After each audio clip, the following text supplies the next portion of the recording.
Ngayon, ang pangalawang pagkakataon ay ang Titanic na tinawag na hindi lumubog na barko. Noong ika-15 ng Abril, 19th century, ang hindi inaasahang pangyayari ay nangyari nang bumangga ang Titanic sa isang malaking bato ng yelo. Ngayon ay malawak na iniulat na ang Titanic ay nakatanggap ng maraming babala bago ito bumangga sa iceberg. Ang ilang mga historiador ay nag-ulat pa nga na ang Titanic ay nakatanggap ng hanggang 5 babala tungkol dito mula sa mga kalapit na barko na nagsasabi sa kanila na ang mga iceberg ay nasa unahan, hindi pinainit ang mga babala. Sa pagkakataong ito, may binabalaan tungkol sa kanilang kalusugan.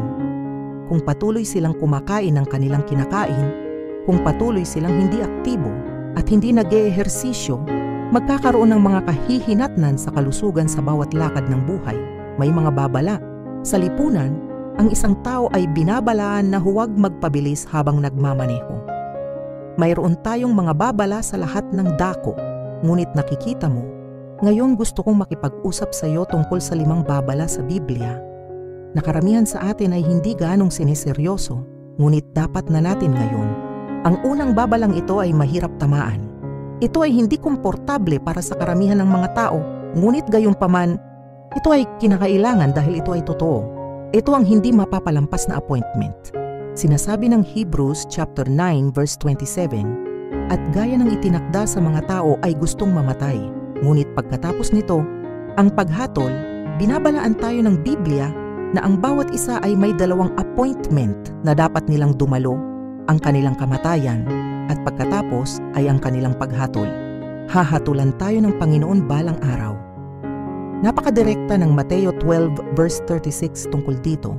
Mababasa sa Biblia, sinasabi ko sa inyo, sa araw ng paghuhukom, ang mga tao ay magbibigay ng pananagutan sa bawat walang ingat na salita na kanilang sinasabi. Tayo ay tatayo sa harap ng Diyos balang araw kapag ang buhay na ito ay tapos na.